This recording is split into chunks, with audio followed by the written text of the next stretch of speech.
السلام علیکم everyone, welcome to my channel. آج ہم لائے ہیں حضرت عائشہ رضی اللہ تعالیٰ عنہ کے نہایت خوبصورت اقوال۔ آپ کا فرمان ہے کہ صدقہ و خیرات گن گن کر نہ دیا کرو، ورنہ اللہ پاک بھی تمہیں گن گن کر دے گا۔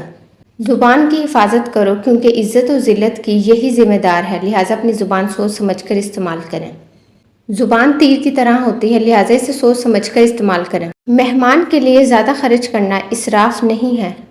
حضرت عائشہ صدیقہ رضی اللہ تعالیٰ عنہ کا بیان ہے، شکم سیری بیماری کی جڑ اور پرہیزگاری بیماری کا علاج ہے، لہٰذا پرہیزگار بنے کیونکہ پرہیزگار لوگ اللہ پاک کو بہت پسند ہیں۔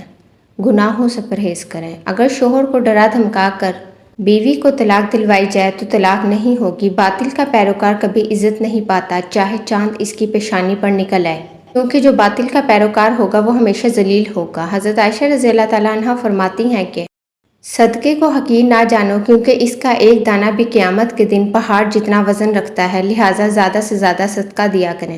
آپ کا فرمان ہے کہ بے شک تم لوگ افضل ترین عبادت سے غافل ہو اور وہ ہے پرہیزگاری، لہٰذا پرہیزگار بنیں۔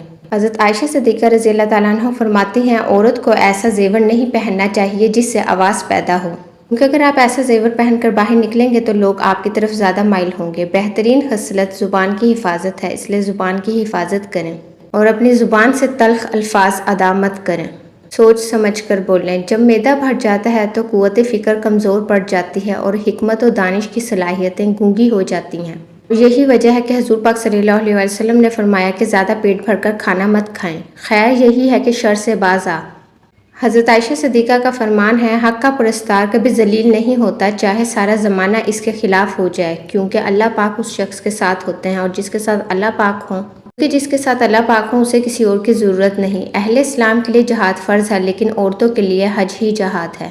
Thanks for watching my video, kindly subscribe. Thank you.